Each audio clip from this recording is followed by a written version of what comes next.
Hello everybody, welcome back to another video. If you're new here, hello, my name is Luna. So thankful to have you here and thank you for joining me, spending your time with me. Today we are going to be doing a deep dive into something that every single witch and spiritual person does, whether or not they are consciously aware that they're doing it. We all do this, and this is something that has gone on for centuries, so long. It's penetrated different cultures, different customs. It's just an essential part of being a spiritual person and connecting with the spirit realm. So this might be a long one. It's going to be so informative, so take some notes, take some screenshots, grab a drink. I have this mocha that my husband made for me. Thank you, Zach. So let's just get started.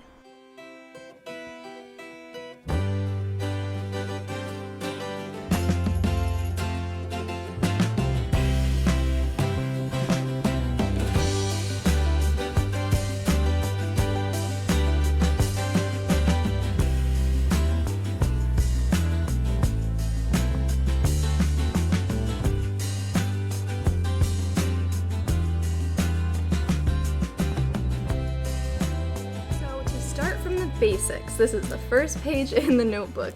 What is energy cleansing, energy clearing? What is it? So it is what it sounds like. It's just clearing the energy around you. We do this subconsciously. We pick up on the energy.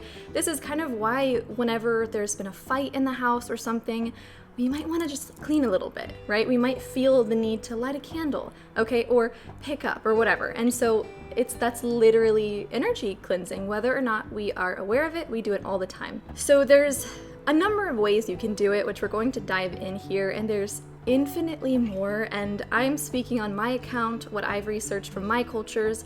I would highly recommend that you research your own culture and see what kind of interesting things may have been done in your own lineage, because it's just infinite. There's so many things. But in a nutshell, energy cleansing is simply clearing away the energy of a space or of a person or of an animal or of an item, whether or not that energy is bad or we just don't know where it's been. For example, if you get something from a thrift store, you might just want to clear the energy because you don't know where it's been.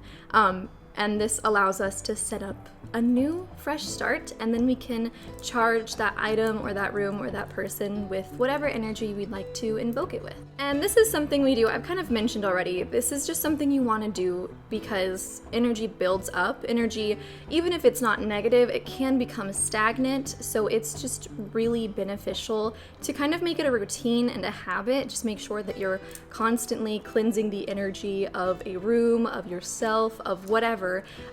And so yeah, it kind of is just a necessary thing that we do because it can affect everybody in the house or everybody who interacts with that object or that person. A big question that I get a lot is how often should you do energy cleansing? And it's kind of dependent on what you're cleansing and what's happened. So anytime there's been a sort of negative energy, whether that's a person came over and maybe their vibes were down or something, or there's been an argument in the house, always do energy cleansing after that. I regularly energy cleanse every single new moon, and I like to do it on the full moon as well. As for yourself, I like to do an energy cleanse before any tarot reading, any working, any like prayer or anything. I just always like to start with a clean slate. So yeah, most people do it at lunar occasions if they work with the moon, or after any sort of interaction that was not great, or simply if you just feel like the more you become in touch with your environment and your surroundings, you'll kind of start to realize and feel like, okay, this room, whenever I'm in it, I just feel tense, or I feel unmotivated, or, whatever. And then you know that you probably need to cleanse that room. So do it as much as you want. I don't think there's too much. I don't think you can do it too much. I would definitely say cleanse at least once a month. So to talk about the origins of energy cleansing would be insane because it is something that has transcended cultures and time. It's just always been a thing. So there's literally a million different origins of it. It's been done throughout all different cultures in their own different ways. And so with that, I would highly recommend, like I said before, just really deep diving into your own culture's pasts and how they've cleansed their energy before. As I kind of mentioned before, there are a couple of different energies that can occupy a space, ranging from, really great, positive, encouraging energy to, really negative energy. And that is all stuff that you can fix. So don't get too sad if your room feels haunted or something. Like, you can literally cleanse anything. And you can just have a room that feels, like I said before, just like stagnant or kind of like dense is a feeling that I get sometimes. And even just like opening the windows, cleaning, dusting, moving stuff around, it starts to get the energy moving. So it can literally be as simple as that. But there's kind of a bunch of different energies that can occupy a space. And the more that you tune into it, the easier it's going to be for you to intuitively identify the energy in a specific area. So let's jump into the different ways of energetically cleansing a space. I think this is the most exciting, okay? This is what we all care about. So the number one way that people cleanse a space that I see is by smoke cleansing, okay? And this is a topic that we're going to spend a bit of time on here because there's a lot to go through and a lot of stuff that should be said about it. So smoke cleansing is simply, you can use incense, you can use loose herbs, or you can use an herb bundle. Okay, so I'm going to stop us right there because I think we need to first talk about the main issue, I guess, that we see nowadays with smoke cleansing. And I think the main issue is the terminology and the lack of education. And I don't mean that like in a mean way or anything.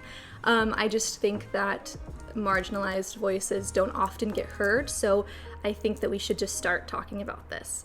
So the word smudge, which is often used commercially and by lots of people in reference to smoke cleansing, that's actually a specific word to Native American indigenous folks that's like a literal ritual, smudging is. Smudging is not the act of smoke cleansing. It's a full ritual that has a group effort involved into it and a lot of different things that go beyond a simple smoke cleanse. So I think it's really important that we separate those words because I see it used anytime I go to a store and I see like smudge bundle. I'm just like, shit, I cannot support this. So I think that we need to educate ourselves about the difference between smoke cleansing and smudging. So I know it's a hard habit to break if you've heard people use the term smudging and you use it yourself. You're not bad or wrong, okay? It's just that no one probably told you about its origins. So it's just good to know that is not smoke cleansing, and it's a bit dismissive to the culture and to their sacred rituals because we're kind of taking that word and changing it. So really good to not use the term smudging unless, of course, you come from indigenous people and you are smudging, okay, obviously. So, yeah. With that, a big thing we've seen is the increase in popularity of white sage and Palo Santo. So those two are sacred herb and tree of different cultures. So white sage is sacred to indigenous people, and that's often what's used in smudging. So as smoke cleansing became more popularized in Western culture, that's kind of the one that we, like, as a society hung on to, and I'm not sure why. So oftentimes white sage is synonymous with smoke cleansing, and I'm here to tell you that that is not, like, true. There's so many different herbs and woods that you can use for various different purposes. So don't be sad that white sage is something we maybe should stray away from. I will be totally transparent. When I first started my witchy journey, I bought white sage and I bought Palo Santo because that is what I saw online. That's what I read about in books. And I was like, that's what you cleanse with. I no longer purchase those. I do sometimes get them sent to me in like boxes and stuff, but I've made it a priority to not purchase any white sage or Palo Santo because both of those are endangered and sacred to specific cultures that are not my own. So I don't feel that there is a necessity for me to use those, especially being so endangered. So I would highly recommend that you research, and we'll talk about different herbs and stuff in a second, which is really exciting. But I highly recommend that you maybe stop. I know some people get annoyed, but I feel like it's more exciting to try what your ancestors used. For example, I'm Norse and Celtic, so I like using juniper. I just don't feel like with an endangered herb we should be using it so carelessly and so commercially. So that's my long take on that. Just something to note. So we will not be using the term smudging, and I highly encourage you to not use that term as well, unless you're referring, of course, to the ritual. So like I said, there's a dense history behind smoke cleansing, and we've seen it throughout so many cultures. So I guarantee you, research your culture and you will find something on it. We've seen it way back to ancient Sanskrit texts, so this has been something that has happened for a very long time. So when I was researching my lineage, I found that Celtic people referred to it as fire staining. So they used juniper and rosemary a lot. And that was just exciting, because when you research your culture, it's like cool to learn about, you know, what your ancestors might have used and kind of integrate that practice into your own. So there are a lot of herbs and woods that are super readily available. You can get them online or at your local metaphysical store. I personally prefer to use incense or an herb bundle. You can use loose herbs over a charcoal dish in a fireproof container or cauldron. I like the act of using an herb bundle. I think it's just something I've done, so it feels really good. So sage comes in many different varieties besides white sage. White sage is endangered, but you can get blue sage, black sage, I think rose sage. There's tons of different sage, but sage is known for cleansing, purification, and healing. Palo Santo, like I said, is endangered. It's a sacred wood of Mexico, and it's known for bringing in some really positive energy and kind of blessing an area. Then we've got cedar, which is also cleansing and purification.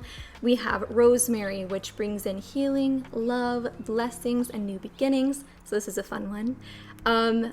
Lavender, which is so exciting because I love lavender. This is for all the good stuff of lavender, so calming, relaxation, and again, blessings. And then we've got juniper, which is positive energy and comfort, and mugwort, which I just got and started to use, which is really interesting, which has to do with spiritual cleansing, protection, healing, and psychic powers.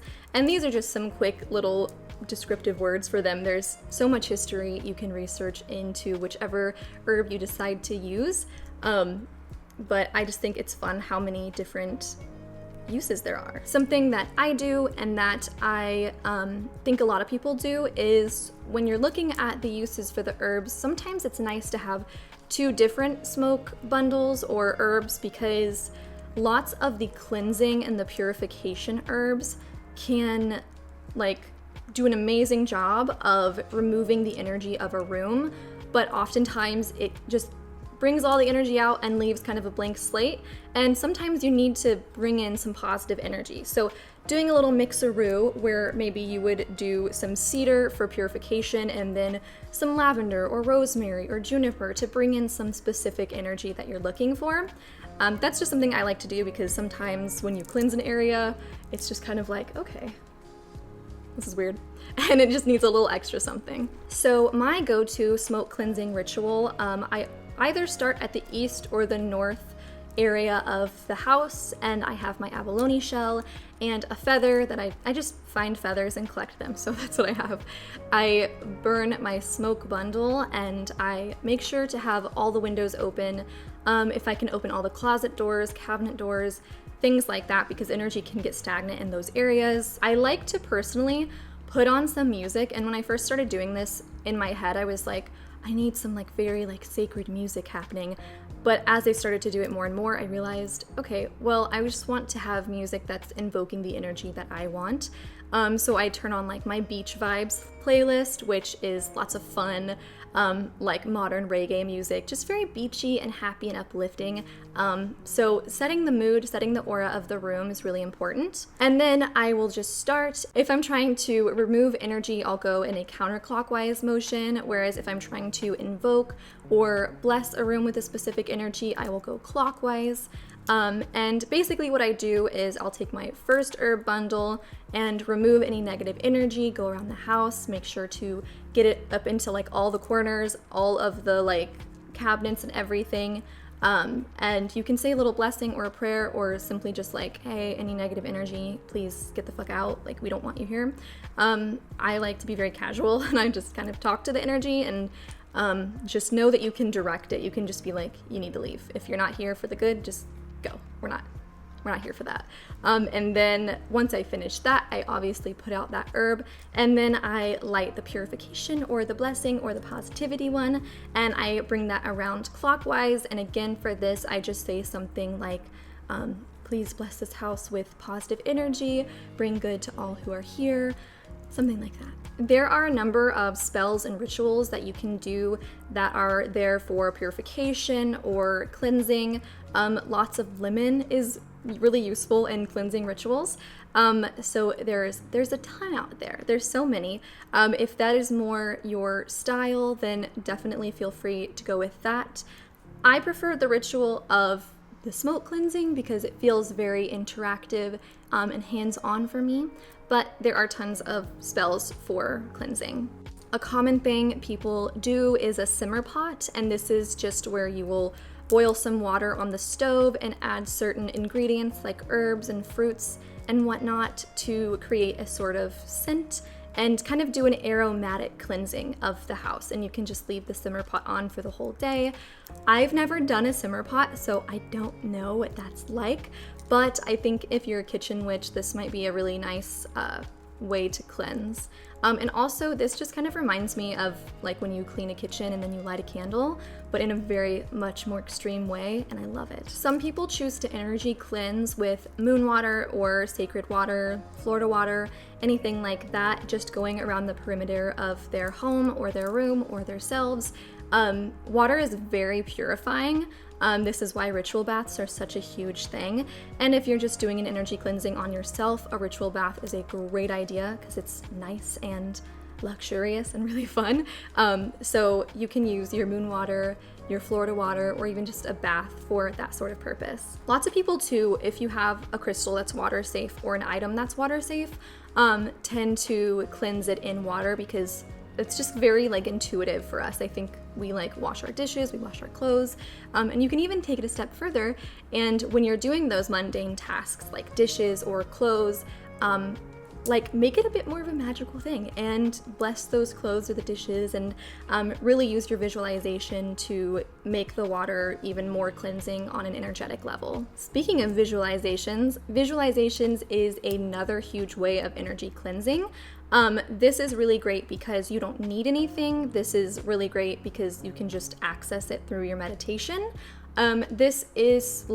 This would encompass like Reiki and stuff like that. So oftentimes whenever I get a new tarot deck or a crystal, if I don't feel like there's an insane amount of energy connected to it, I will just do a simple visualization for cleansing. You can just hold it in your hand and really work up the energy, focus a white light around it, cleanse it, do some affirmations. So this is a super accessible way of cleansing. And you can do this for a whole house too. It's just within the power of your visualization and your meditation, just extending that white light and really using your affirmations. There are tons of different sprays, salts, and oils that are also made specifically for cleansing that you can find these in your metaphysical stores or even make them if you'd like. Black salt is a huge cleanser protection for witches, and it's very commonly found, but salt is a huge purifier, so lots of people will put salt in their doorway or around the perimeter of their apartment or their house, or if they're cleansing a tool or a crystal, if it's salt safe, because some will degrade in salt, you can just let it sit in a bowl of salt, work your visualization, and it's all good. There are different sprays that are made because sometimes people are sensitive to smoke, sometimes people just don't like the smell of smoke, or maybe they have babies or animals who are sensitive to it. In this case, there are so many sprays, okay? And I love it because it's so easy and it doesn't take too much to do. I have a couple of different sprays that I really, really like. And you can get a simple aromatherapy spray and just kind of charge it with your intention. And this is the same as any sort of energy cleansing. I will oftentimes just use my spray around my aura, and anytime that I'm feeling like I need a little pick-me-up, I like to keep some in my purse so that if I'm out and about and the energy is feeling a little weird, just do a little spritzy spritz. It looks like you're spraying perfume. It's super easy. And yeah, you can use these anywhere. And of course, there are some anointing oils that you can make or you can buy that are used to cleanse yourself or an item. This is used a lot more smaller, like you might just use like a drop of oil and anoint your wrists, or anoint a few parts of the item or a few corners of the room. So that's another one. So I wanted to share with you guys some tips for having a happy home. I think this is really important, and I've been using energy cleansing in my home for a long time, and I definitely know when it needs some, so I wanted to share some with you guys. Just some basic tips. Bless your home often, whether that's just cleansing it or spritzing it or cleaning it with intention. It's very, very important to show your home attention and love, because I'm gonna sound like a hippie, you guys know who I am. Your home has an energy, and it's really important to talk to it and to take care of it. This is kind of why whenever we feel depressed, we kind of neglect our room, and then it kind of is a cycle. So treating your space with respect is a really positive cycle to get into, because it'll just kind of help you to feel more at home, more at peace, and more, you know, just safe in general. So clean it often, physically, energetically, talk to it, and I always like to keep crystals around. There are so many different crystals that you can get for your home's energy. Depending on the room or the vibe you're trying to go for, there are a lot of different great crystals. I always like to give my cats moss or tree agate. They have some at their cat tree and also at their food bowl, because it kind of helps cats just feel more connected to nature. And I have lots of carnelian in the bedroom, if you know what I mean. Blue crystals, green crystals are great for the living room for opening communication and heart chakra energy. Rose quartz, of course, and any clear smoky quartz I think is really great. You can keep obsidian, jet, or black tourmaline at your windows and door for protection and feeling safe. So there's just a million different things you can do. And lastly, I just wanted to share with you guys blessings for entering a new home and leaving a home.